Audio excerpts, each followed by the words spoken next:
لیکن سچ بولنے کی ہمت نہیں تھی۔ مجھے اویس کو کھونے کا ڈر تھا۔ پھر ایک دن جس کا مجھے ڈر تھا وہی ہوا۔ میں کچن میں دوپہر کا کھانا بنا رہی تھی۔ میری ساس اور جٹھانیاں لاؤنج میں بیٹھ کر میرے خلاف باتیں کر رہی تھیں۔ اویس جلدی گھر آ گیا تھا۔ وہ کہہ رہا تھا کہ اس کے سر میں درد ہے اور وہ آرام کرنے اپنے کمرے میں جا رہا ہے۔ شاید وہ سچ میں آرام نہیں کرنا چاہتا تھا، وہ آج کچھ اور ہی ڈھونڈنے آیا تھا۔ میں جب کچن سے برتن اٹھا کر کمرے کی طرف بڑھی تو دیکھا کمرے کا دروازہ کھلا ہے۔ اویس میری الماری کے لاکر میں کچھ تلاش کر رہا ہے۔ اویس، آپ ٹھیک ہیں؟ وہ میری آواز سن کر چونکا۔ اس کے ہاتھ میں ایک نیلی فائل تھی، وہی فائل جس میں میری زندگی کا سیاہ سچ قید تھا۔ یہ کیا ہے سائرہ؟ اس کی آواز پر سکون تھی، مگر یہ طوفان سے پہلے کی خاموشی تھی۔ یہ میری ڈگریاں ہیں، میں نے ایک اور جھوٹ بولا۔ اچھا؟ اس نے فائل کھولی۔ اس کے چہرے کا رنگ بدلنے لگا۔ اس نے ایک رپورٹ کو غور سے پڑھا۔ اس کا چہرہ غصے سے سرخ ہو گیا۔ وہ فائل ہاتھ میں لیے کمرے سے باہر نکلا۔ امی، بھابھی، سب یہاں آئیں۔ اس کی دھاڑ سے سب لاؤنج میں اکٹھے ہو گئے۔ کیا ہوا اویس؟ کیوں چیخ رہے ہو؟ میری ساس نے پوچھا۔ اویس نے وہ رپورٹیں میرے منہ پر دے ماری۔ پوچھے اپنی اس لاڈلی بہو سے، پوچھے اس جھوٹی عورت سے کہ اس فائل میں کیا ہے۔ کاغذات فرش پر بکھر گئے۔ میں بتاتا ہوں، اویس چیخا، اس میں اس کا بانجپن کا ثبوت ہے۔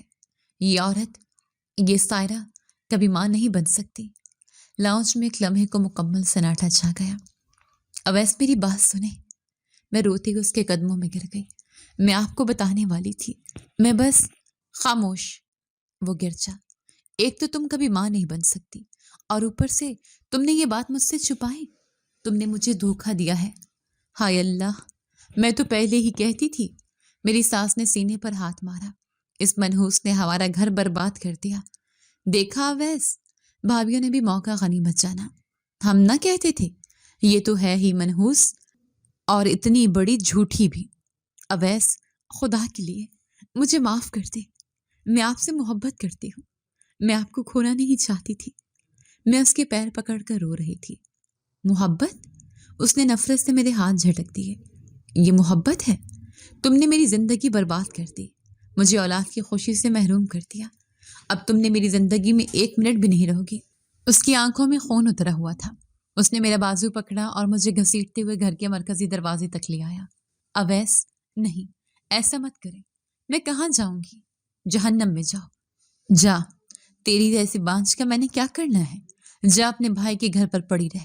تو مجھے اولاد کی خوشی نہیں دے سکتی۔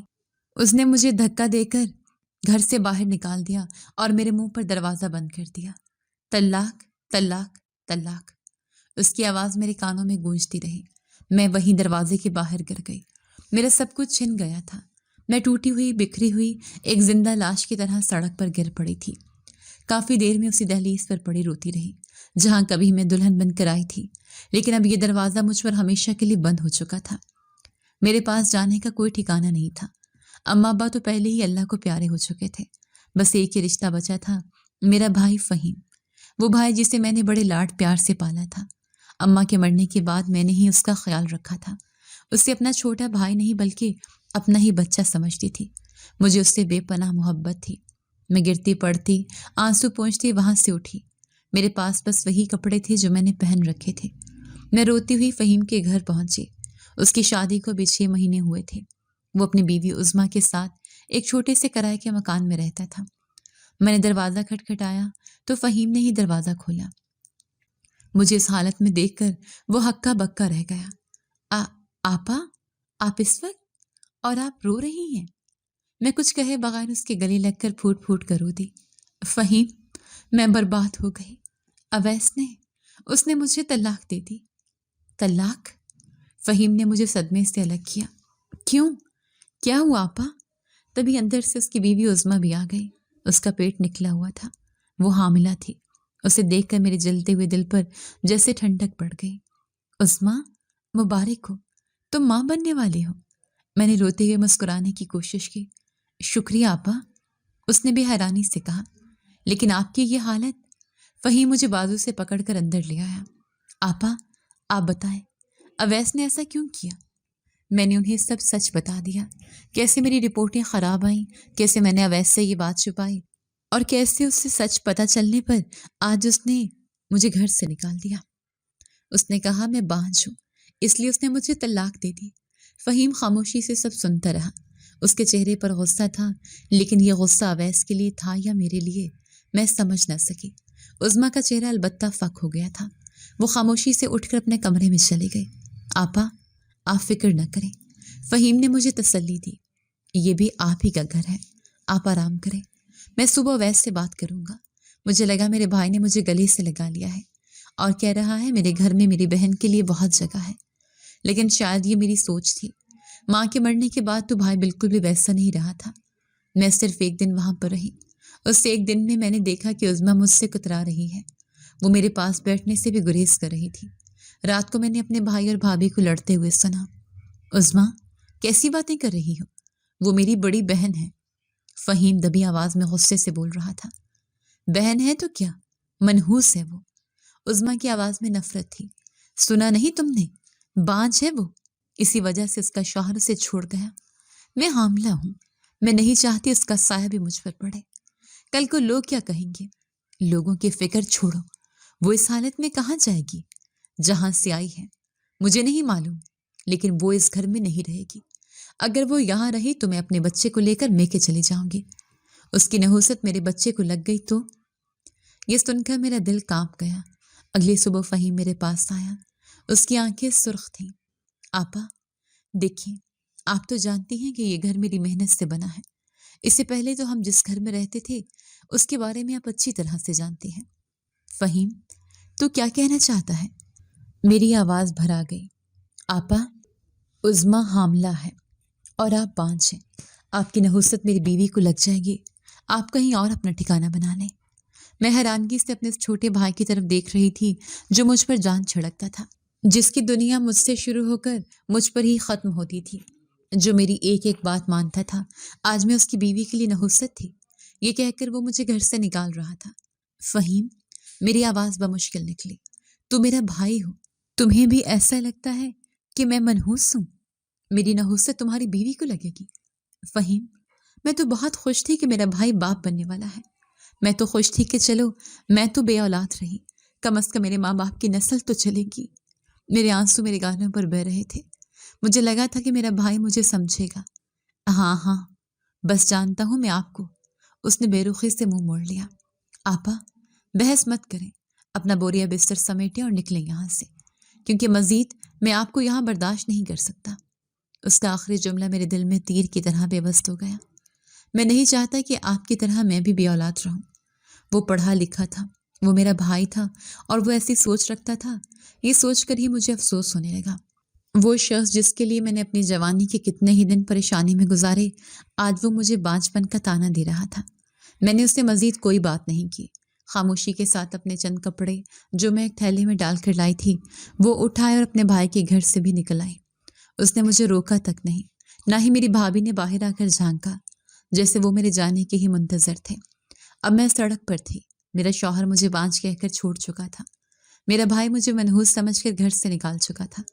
میرے پاس سب کوئی وسیلہ نہیں تھا، کوئی ٹھکانہ نہیں تھا۔ میں کہاں جاتی، کس سے مدد مانگتی؟ میرے تو اپنے ہی میرے نہ رہے تھے۔ میں ایک پارک کے بینچ پر بیٹھ کر گھنٹوں روتی رہی۔ دنیا مجھ سے تنگ آ چکی تھی، یا شاید میں ہی اس دنیا کے لیے ایک بوجھ تھی، ایک منحوس بانجھ عورت۔ اس دن میں نے ایک فیصلہ کیا، میں اس شہر میں نہیں رہوں گی، میں ان اپنوں سے بہت دور چلی جاؤں گی، اتنی دور جہاں نہ میری نحوست ان تک پہنچے گی اور نہ میری شکل یہ دیکھیں۔ میرے پاس اماں کے دیے ہوئے چند سونے کے کنگن تھے جو میں نے مشکل وقت کے لیے سنبھال کے رکھے تھے۔ میں نے وہ کنگن بیچے، ان پیسوں سے میں نے ایک بس کا ٹکٹ لیا اور دوسرے شہر چلی گئی، ایک ایسا شہر جہاں مجھے کوئی نہیں جانتا تھا۔ نئے شہر میں آ کر میں نے ایک چھوٹی سی نوکری شروع کر دی۔ میں پڑھی لکھی تو تھی ہی، مجھے ایک اسکول میں کلرک کی نوکری مل گئی، تنخواہ بہت کم تھی، اس لیے میں نے ایک ہاسٹل میں رہنے کا فیصلہ کیا۔ میں ایک چھوٹے سے کمرے میں 6 لڑکیوں کے ساتھ رہتی تھی۔ زندگی بہت مشکل تھی، دن بھر کام کرنا اور رات کو ہاسٹل کے شور میں سونے کی کوشش کرنا، لیکن اس جسمانی تھکن سے زیادہ مجھے ذہنی تھکن مار دیتی تھی۔ میں نے سوچا ایسے کیسے زندگی گزرے گی، میں کس کے لیے زندہ رہوں؟ میرا تو کوئی نہیں ہے، نہ آگے کوئی نہ پیچھے کوئی۔ میں اکثر راتوں کو چھت پر جا کر آسمان کو تکتے رہتی۔ اے اللہ، میں روز اس سے ایک ہی سوال کرتی، تو نے مجھے بانجھ کیوں بنایا؟ اگر بنانا ہی تھا تو مجھ سے میرے سارے رشتے بھی لے لیتا۔ یہ تنہائی مجھ سے برداشت نہ ہوتی۔ ہاسٹل میں ہی میری ایک دوست بنی، اس کا نام سمیرا تھا۔ وہ بھی میری طرح تنہا تھی۔ اس نے ایک دن مجھے اس طرح روتے ہوئے دیکھ لیا۔ کیا بات ہے سائرہ، تم ہر وقت کیوں اداس رہتی ہو؟ میں نے اسے اپنی ساری کہانی سنا دی۔ وہ بہت ہمدرد لڑکی تھی۔ اس نے مجھے تسلی دی۔ سائرہ، جو ہوا برا ہوا، لیکن زندگی تو گزارنی ہے نا۔ کیسی زندگی سمیرا؟ میں بالکل اکیلی ہوں۔ تو اکیلی کیوں رہتی ہو؟ اس نے ایک ایسی بات کہی جس نے میری زندگی کا رخ ہی بدل دیا۔ اچھی رہو گی، یتیم خانے سے کوئی بچہ اڈاپٹ کر لو، ایسے تنہا زندگی نہیں گزرے گی۔ اس کا یہ مشورہ میرے دل کو لگا۔ سمیرا کا یہ مشورہ میرے دل کو لگا تھا۔ اس رات میں سو نہیں سکی۔ ایک بچہ، ایک ایسا رشتہ جو صرف میرا ہو، جسے میں اپنا کہہ سکوں، جسے میں پالوں پوسوں، جس کی ماں کہلاؤں۔ یہ خیال ہی میرے لیے کتنا خوشگوار تھا۔ اگلے ہی دن میں سمیرا کی مدد سے شہر کے سب سے بڑے یتیم خانے گئی۔ وہاں کی انچارج ایک بہت شفیق خاتون تھی۔ بیٹی، تم خود ابھی اتنی کم عمر ہو، انہوں نے میرا بایو ڈیٹا دیکھ کر کہا۔ تم طلاق یافتہ ہو اور اکیلی ہو۔ ایک بچے کی ذمہ داری بہت بڑی ہوتی ہے۔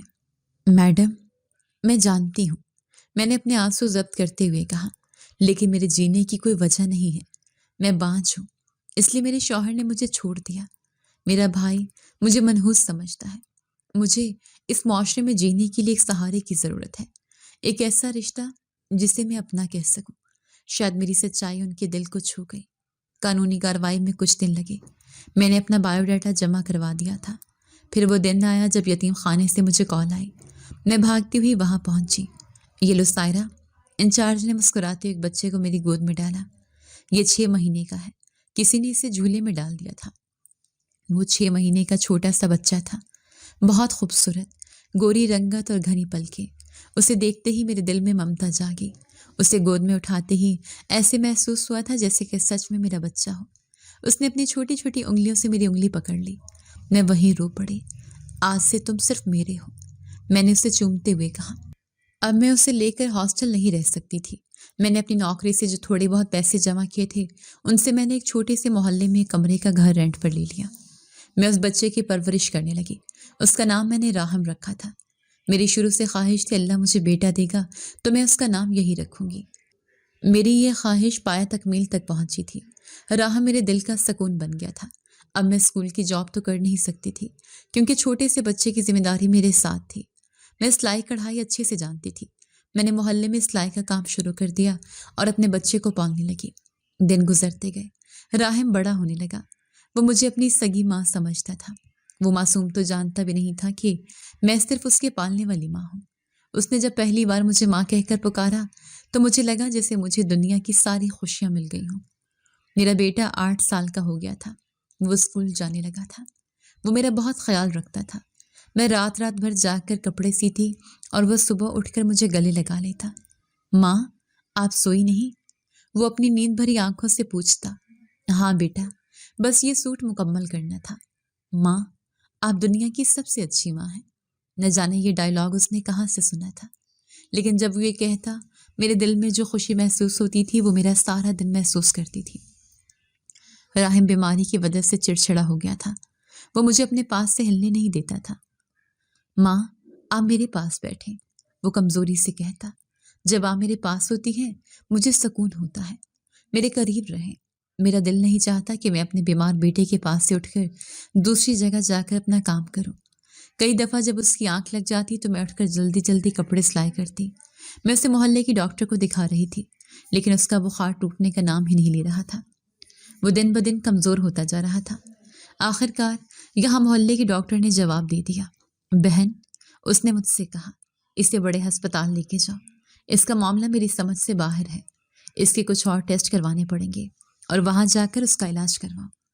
یہ سن کر میرے پیروں تلے سے زمین نکل گئی۔ ڈاکٹر کے الفاظ نے میرے دل کی رہی صحیح امید بھی توڑ دی تھی۔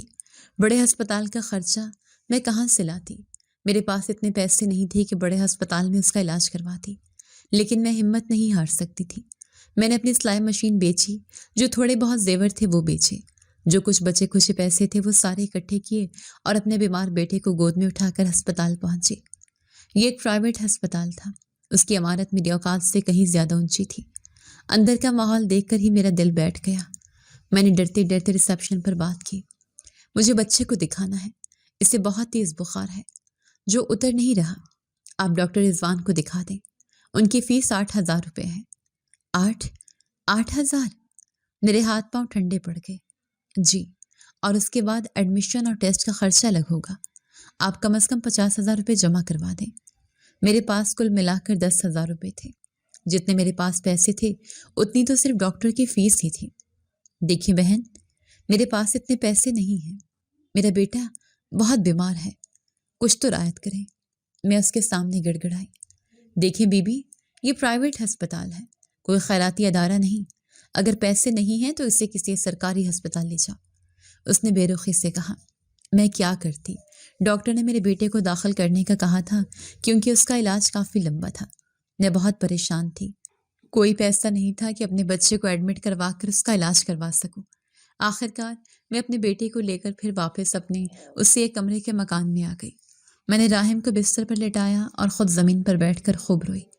ایک ڈر تھا، ایک خوف تھا، اگر یہ بچہ مجھ سے چھین لیا گیا تو میں کیا کروں گی؟ میں کس کے سہارے جیوں گی؟ نہیں، میں ایسا خیال بھی نہیں لاؤں گی دل میں۔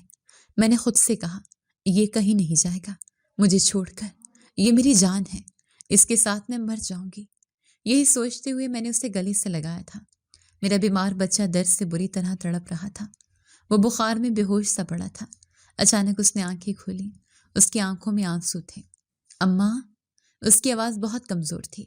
جی میرے بچے، میری جان۔ اماں، میرے بابا کہاں ہیں؟ اس کے اس سوال پر میری آنکھوں سے آنسو زاروں قطار نکلنے لگے۔ میں اسے کیا جواب دیتی؟ تبھی وہ خود ہی بولا، میں جانتا ہوں ماں، میرے بابا اللہ پاس ہے نا۔ اس نے میرا چہرہ دیکھا جو آنسوں سے بھیگا ہوا تھا۔ میرا ایک دوست ہے، اس کے بابا بھی اللہ پاک چلے گئے ہیں، اسی لیے ہمارے پاس پیسے بھی نہیں ہیں میرے علاج کے لیے، ہے نا ماں؟ وہ درد سے بری طرح تڑپتے ہوئے ایسے بول رہا تھا، پھر اس نے اپنے ننھے ہاتھ اٹھائے اور روتے ہوئے بولا، اللہ میرے بابا کو بھیج دیں، مجھے ان کی ضرورت ہے۔ اس کے یہ الفاظ میرا دل چیر گئے تھے، لیکن میں جانتی تھی کہ اس کی دعا کبھی پوری نہیں ہوگی، کیونکہ اس کا تو کوئی باپ ہی نہیں تھا، وہ تو ایک یتیم تھا۔ وہ بچہ اپنی بیماری کی حالت میں رو رو کر اللہ سے کہہ رہا تھا، اللہ میرے بابا کو بھیج دے، مجھے اور میری ماں کو میرے بابا کی ضرورت ہے۔ میں خاموشی کے ساتھ اس کے پہلو میں لیٹی اس کے بالوں کو سہلا رہی تھی۔ میری آنکھوں سے مسلسل آنسو بہ رہے تھے۔ کاش کوئی ایسا وسیلہ ہوتا، کہیں سے میرے بیٹے کے علاج کے لیے پیسے آ جاتے اور میں اس کا علاج کرواتی۔ معاف کر دینا میرا بیٹا، میں تمہاری اچھی ماں نہیں ہوں۔ یہی کہتے ہوئے میں نے اسے اپنے سینے سے لگایا تھا۔ آدھی رات کا وقت تھا، میرا بچہ درد سے کرا رہا تھا، نیند میری آنکھوں سے بھی کوسوں دور تھی۔ ایسے لگ رہا تھا کہ بچے کی بیماری کم ہے اور میں زیادہ بیمار ہوں۔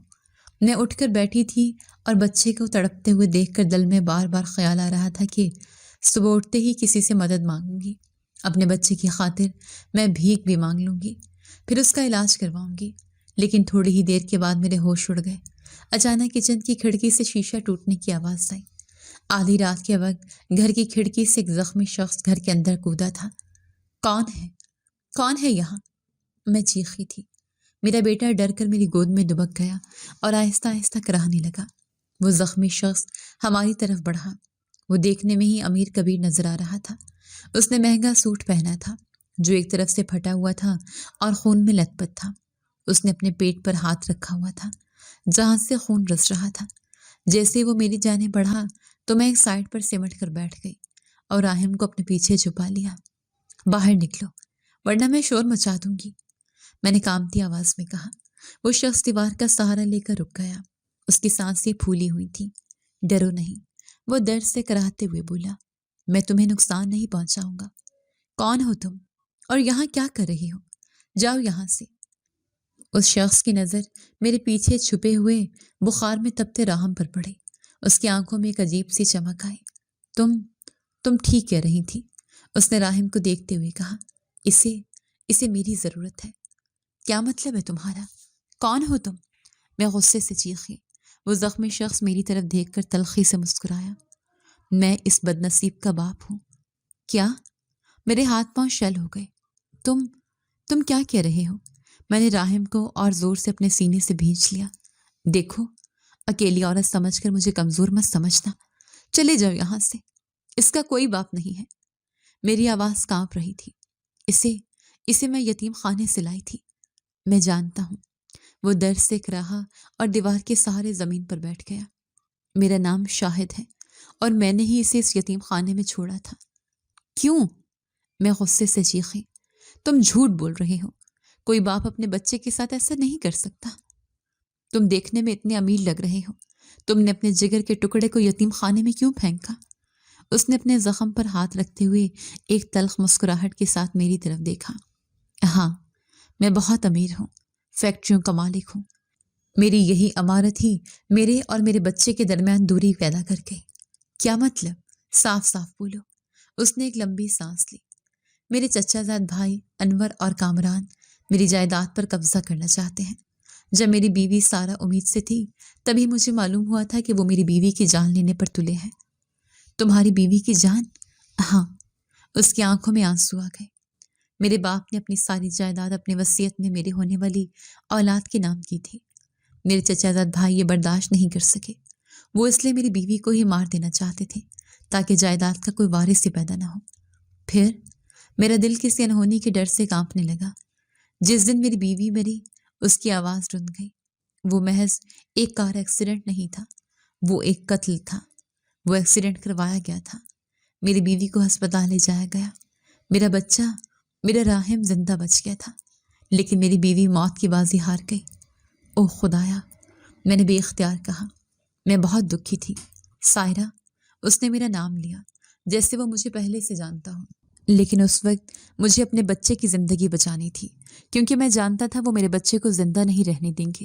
اس لیے میں اپنی بیوی کی میت کو گھر لے جانے سے پہلے اپنے بیٹے کو یتیم خانے چھوڑایا تھا، تاکہ کسی کو بھی کانوں کان خبر نہ پڑے کہ میرا بیٹا زندہ ہے۔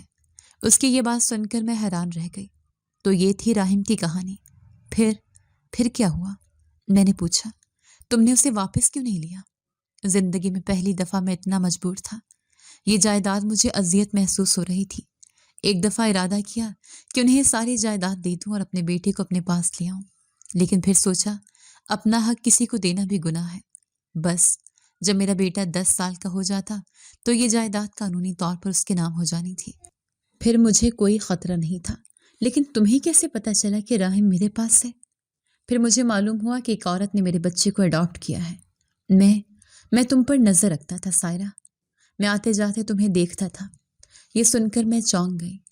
تم جس طرح میرے بچے کی کیئر کرتی تھی، جس طرح تم نے اسے پالا ہے، بے شک تم غربت میں تھی، لیکن تم نے اسے باپ کی کمی بھی محسوس نہیں ہونے دی۔ میں تمہارے اس سکون میں خلل نہیں ڈالنا چاہتا تھا۔ میں ڈرتا تھا کہ اگر میں نے تمہاری مدد کی تو کہیں میرے دشمنوں کو شک نہ ہو جائے، لیکن میں تمہاری مدد بھی نہ کر پایا۔ لیکن تم نے ایک اچھی ماں بن کر دکھایا ہے۔ اسی وقت میرے بچے راہم نے، جو شاید ہماری باتیں سن رہا تھا، بخار کی حالت میں ایک دم سے ہم دونوں کی طرف دیکھا۔ اس کی نظریں زخمی شاہد پر پڑیں۔ اماں، اس نے کمزوری سے میرا ہاتھ پکڑا۔ اماں دیکھو، میرے بابا آ گئے ہیں نا۔ یہ سن کر شاہد کے صبر کا بندھن ٹوٹ گیا۔ وہ اپنے زخم کی پرواہ نہ کرتے ہوئے آگے بڑھا اور میرے راہم کو گلے سے لگا لیا۔ ہاں بیٹے، وہ پھوٹ پھوٹ کر رو دیا۔ میں آ گیا ہوں، تمہارا بابا آ گیا ہے، اب میرا بیٹا کبھی اذیت میں نہیں رہے گا۔ اس نے راہم کا ماتھا چوما، پھر اس نے میری طرف دیکھا۔ سائرہ، صرف 2 سال اور اس کو تم نے محفوظ رکھنا ہے۔ لیکن آپ، میں نے اس کے گہرے زخم کی طرف اشارہ کیا، آپ زخمی کیسے ہوئے؟ انہیں ظالموں نے، اس نے نفرت سے کہا، انہوں نے آج مجھ پر قاتلانہ حملہ کیا ہے۔ میں بمشکل جان بچا کر سیدھا یہاں پہنچا ہوں تاکہ میں یہ وصیت نامہ تمہیں دے سکوں۔ اس نے اپنی جیب سے ایک لفافہ نکالا۔ یہ وصیت نامہ تم سنبھال کے رکھو۔ اگر میں ان دشمنوں کے ہاتھوں مارا بھی گیا تو وہ جائیداد میرے بیٹے کی ہی رہے گی۔ پھر اس نے ایک اور لفافہ میری طرف بڑھایا۔ وہ نوٹوں سے بھرا ہوا تھا۔ یہ رکھو، یہ اپنے اور میرے بیٹے کے لیے رکھو، کل ہی اسے سب سے بڑے ہسپتال لے جاؤ۔ اس نے راہم کو ایک بار پھر پیار کیا اور دروازے کی طرف بڑھا۔ رکو، تم جا رہے ہو؟ ہاں، میرا یہاں رکنا تم دونوں کے لیے خطرہ ہے۔ اور اس سے پہلے کہ میں کچھ اور کہتی، وہ رات کے اندھیرے میں غائب ہو گیا۔ اگلے ہی دن میں نے اپنے بیٹے کو ہاسپٹل میں ایڈمٹ کروایا اور اس کا علاج شروع کروا دیا۔ شاہد کے دیے ہوئے پیسوں سے راحم کا علاج بہترین طریقے سے ہونے لگا۔ کچھ ہی دنوں میں وہ تندرست ہو گیا تھا، لیکن اب میرے دل میں ایک نیا خوف بیٹھ گیا تھا، شاہد کا خوف اور اس کے دشمنوں کا خوف۔ میں نے وہ وصیت نامہ جو اس نے مجھے دیا تھا اسے اپنی جان سے زیادہ سنبھال کر رکھا تھا۔ مجھے راحم کے مستقبل کی فکر تھی۔ میرا بیٹا صحت یاب ہونے کے بعد مجھ سے بار بار ایک ہی سوال کرتا، اماں میرے بابا دوبارہ کب آئیں گے؟ آئیں گے بیٹا، میں اسے تسلی دیتی، وہ بہت ضروری کام سے گئے ہیں، انہوں نے وعدہ کیا ہے وہ جلد لوٹیں گے۔ اماں بابا بہت اچھے ہیں نا، وہ میرے لیے کتنے سارے پیسے دے گئے تھے، وہ معصومیت سے کہتا۔ میں بس مسکرا دیتی۔ میں اسے کیسے بتاتی کہ وہ پیسے اس کے باپ نے اپنی جان خطرے میں ڈال کر اسے دیے تھے۔ کچھ ہفتے گزر گئے، میں نے شاہد کے پیسوں سے ایک نئی سلائی مشین خرید لی تھی اور اپنے کام کو دوبارہ شروع کر دیا تھا۔ میں نہیں جانتی تھی کہ راحم کے باپ کی دولت کا ایک پیسہ بھی میری ذات پر خرچ ہو۔ میں اپنے بیٹے کی بہترین پرورش کرنا چاہتی تھی۔ پھر ایک دن جب میں سلائی کر رہی تھی اور راحم صحن میں کھیل رہا تھا، ہمارے چھوٹے سے محلے کی تنگ گلی میں ایک ایسی گاڑی آ کر رکی جس نے سب کو حیران کر دیا، ایک چمکتی ہوئی کالی مرسڈیز۔ میرا دل دھک سے رہ گیا۔ اس سے پہلے کہ میں کچھ سمجھ پاتی، راحم چیختا ہوا اندر آیا، اماں اماں وہ بابا آ گئے ہیں۔ میں بھاگ کر دروازے پر آئی۔ وہی شخص تھا، شاہد، لیکن اب کی بار وہ زخمی نہیں تھا، وہ مایوس نہیں تھا۔ اس نے ایک مہنگا نیلے رنگ کا سوٹ پہنا ہوا تھا۔ وہ مکمل طور پر صحت مند اور پر اعتماد لگ رہا تھا۔ وہ واقعی اس شہر کا بہت بڑا بزنس مین لگ رہا تھا۔ اس نے راحم کو دیکھتے ہی اپنی باہیں پھیلا دی۔ راحم میرے بیٹے۔ راحم بھاگ کر اس کی گود میں سما گیا۔ شاہد نے اسے اٹھا کر چوما۔ وہ منظر اتنا خوبصورت تھا کہ میری آنکھوں میں آنسو آ گئے۔ آپ؟ میں نے ہچکچاتے ہوئے کہا۔ آپ ٹھیک ہیں؟ شاہد نے راحم کو گود میں لیے میری طرف دیکھا۔ میں بالکل ٹھیک ہوں سائرہ، اور اس کی واحد وجہ آپ ہیں۔ آپ کا بہت شکریہ، آپ نے میرے بیٹے کو بچا لیا۔ اندر آئیے، میں نے راستہ چھوڑتے ہوئے کہا۔ وہ ہمارے چھوٹے سے کمرے میں داخل ہوا۔ اس کی موجودگی سے یہ کمرہ اور بھی تنگ محسوس ہونے لگا۔ اس نے کمرے کی خستہ حالی کو دیکھا جہاں راحم اور میں رہتے تھے۔ مجھے معاف کر دینا سائرہ، اس نے راحم کو نیچے اتارتے ہوئے کہا۔ میں نے آپ دونوں کو اس حال میں رہنے دیا نہیں، میں نے جلدی سے کہا۔ آپ کے دشمن، وہ لوگ، ان کا کیا ہوا؟ شاہد کے چہرے پر سختی آ گئی۔ انور اور کامران، میرے چچا زاد بھائی، وہ اپنے انجام تک پہنچ گئے ہیں۔ کیا مطلب؟ وہ اب سلاخوں کے پیچھے ہیں۔ جس رات میں زخمی ہو کر آپ کے پاس آیا تھا، اس کے بعد میں نے ہمت نہیں ہاری۔ میں نے ان کے خلاف وہ تمام ثبوت اکٹھے کروا لیے جو انہیں مجرم ثابت کرنے کے لیے کافی تھے۔ وہ وصیت نامہ جو میں نے آپ کو دیا تھا وہ اصلی تھا۔ میں نے اس کی کاپیاں پہلے ہی اپنے وکیل کو دے دی تھیں۔ ان ظالموں نے مجھے مارنے کی پوری کوشش کی، لیکن اللہ نے مجھے میرے بیٹے کے لیے بچا لیا۔ اب قانون نے اپنا کام کر دیا ہے۔ میرے بیٹے کی جائیداد اور اس کی زندگی دونوں اب محفوظ ہیں۔ میں نے سکون کا سانس لیا۔ شکر ہے اللہ کا۔ شاید کچھ دیر خاموش رہا، پھر اس نے میری طرف سنجیدگی سے دیکھا۔ سائرہ، میں آج یہاں آپ کا شکریہ ادا کرنے اور اپنے بیٹے کو لینے آیا ہوں۔ یہ سننا تھا کہ میرے پیروں تلے زمین نکل گئی۔ راحم کو لینے؟ کیا مطلب؟ میری آواز کانپ گئی۔ میں اسے اس غربت سے نکال کر اپنے محل میں لے جانا چاہتا ہوں۔ اسے وہ زندگی دینا چاہتا ہوں جس کا وہ حقدار ہے۔ ہاں، میں نے آنسو پیتے ہوئے کہا۔ ہاں، وہ اس کا حقدار ہے، وہ آپ کا بیٹا ہے، آپ اسے لے جا سکتے ہیں۔ میرا دل ٹوٹ کر گرنے ہی والا تھا کہ راحم جو ہماری باتیں سن رہا تھا بھاگ کر مجھ سے لپٹ گیا۔ نہیں، میں اماں کے بغیر کہیں نہیں جاؤں گا۔ بابا، آپ بھی ہمارے ساتھ یہیں رہے نا؟ شاید اپنے بیٹے کی بات پر مسکرا دیا۔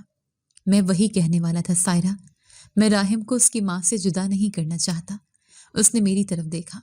سائرہ، میں اپنے بیٹے کا دل نہیں توڑنا چاہتا، وہ آپ کے بغیر ایک پل نہیں رہ سکتا، اور سچ تو یہ ہے کہ آپ نے اسے ماں بن کر پالا ہے۔ میں نہیں چاہتا کہ وہ آپ سے الگ ہو۔ وہ ایک لمحے کو رکا، پھر بولا، اس لیے سائرہ، میں تم سے شادی کرنا چاہتا ہوں۔ میں نے صدمے سے اس کی طرف دیکھا۔ شادی؟ مجھ سے؟ شاہد صاحب، آپ کیا کہہ رہے ہیں؟ آپ کہاں اور میں کہاں؟ سائرہ، مجھے میرے بیٹے کے لیے ایک مکمل خاندان چاہیے، لیکن میں رو پڑی۔ وہ سچ جو میری زندگی کی سب سے بڑی اذیت تھا میری زبان پر آ گیا۔ میں میں آپ کو وہ خاندان نہیں دے سکتی شاہد صاحب، میں بانجھ ہوں، میں بچہ پیدا نہیں کر سکتی، اس لیے میرے شوہر نے مجھے طلاق دی تھی، میں آپ کو وارث نہیں دے سکتی۔ میں نے یہ الفاظ کہے اور زمین پر گرنے کے لیے تیار ہو گئی، لیکن شاہد نے مجھے حیران کر دیا۔ وہ مسکرایا۔ تو کیا ہوا؟ آپ نے سنا نہیں؟ میں نے حیرت سے کہا۔ میں نے کہا میں بانجھ ہوں، اور میں نے کہا مجھے اس سے غرض نہیں۔ اس کی آواز میں اتنی سچائی تھی کہ میرا دل پگھل گیا۔ سائرہ، میرا ایک بیٹا ہے، راہم، یہی میری جائیداد کا وارث ہے، یہی میرا کل سرمایہ ہے۔ مجھے اور اولاد کی خواہش نہیں ہے، مجھے صرف اپنے بیٹے کی خوشی چاہیے، اور اس کی خوشی آپ سے وابستہ ہے۔ اس نے آگے بڑھ کر میرا ہاتھ تھامنے کی کوشش کی، پھر رک گیا۔ سائرہ، ماں وہ نہیں ہوتی جو جنم دیتی ہے، ماں وہ ہوتی ہے جو پالتی ہے۔ آپ نے صحیح معنوں میں ماں بن کر دکھایا ہے۔ میں اپنے بیٹے کو اس کی سچی ماں سے الگ نہیں کر سکتا۔ کیا آپ مجھ سے شادی کریں گی؟ راہم نے خوشی سے چیختے ہوئے میرا ہاتھ پکڑا۔ اماں پلیز، ہاں بول دینا۔ میں نے روتے ہوئے ہاں میں سر ہلا دیا۔ اس شخص نے مجھ سے شادی کر لی اور مجھے اور میرے بیٹے کو اپنے عالیشان گھر لے گیا۔ شاہد سے میری شادی بہت سادگی سے ہوئی۔ نکاح کے وقت میں مسلسل رو رہی تھی۔ یہ خوشی کے آنسو تھے، وہ خوشی جو مجھے اویس یا فہیم، میرے شوہر اور میرے بھائی کبھی نہ دے سکے۔ شاہد نے مجھے وہ مقام دیا تھا جس کا میں نے کبھی خواب میں بھی نہیں دیکھا تھا۔ جب میں راہم کا ہاتھ تھامے شاہد کے عالیشان گھر میں داخل ہوئی تو میں گھبرا رہی تھی۔ یہ ایک محل تھا، میں جو ایک کمرے کے مکان میں رہی تھی، اتنے بڑے گھر کی مالکن بننے والی تھی۔ سائرہ، شاہد نے میرے قریب آ کر کہا، یہ گھر، یہ دولت، یہ سب راہم کا ہے، اور تم اس کی ماں ہو۔ آج سے تم اس گھر کی مالکن ہو۔ اس نے گھر کے تمام ملازمین کو جمع کیا اور میرا تعارف کروایا۔ یہ سائرہ بیگم ہے، میری بیوی اور راہم کی ماں۔ انہیں کبھی کسی شکایت کا موقع نہ ملے۔ زندگی بدل گئی تھی۔ میں نے راہم کا داخلہ شہر کے بہترین اسکول میں کروا دیا۔ میں خود اسے تیار کرتی، اسے اسکول چھوڑنے جاتی۔ شاہد نے میرے لیے دنیا کی ہر آسائش لا کر رکھ دی تھی، لیکن میرے لیے سب سے بڑی دولت میرا بیٹا راہم تھا۔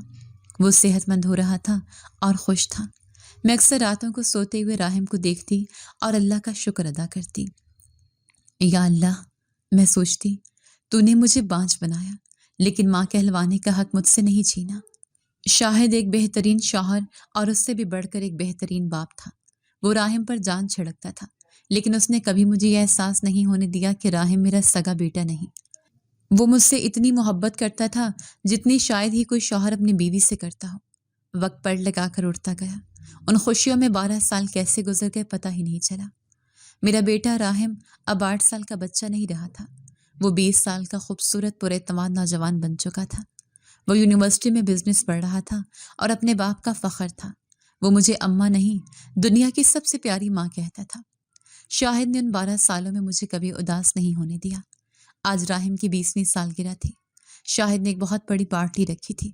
ہمارا گھر مہمانوں سے بھرا ہوا تھا۔ شاہد کے کچھ دور پلے کے رشتہ دار بھی آئے ہوئے تھے جن سے ہم بہت کم ملتے تھے۔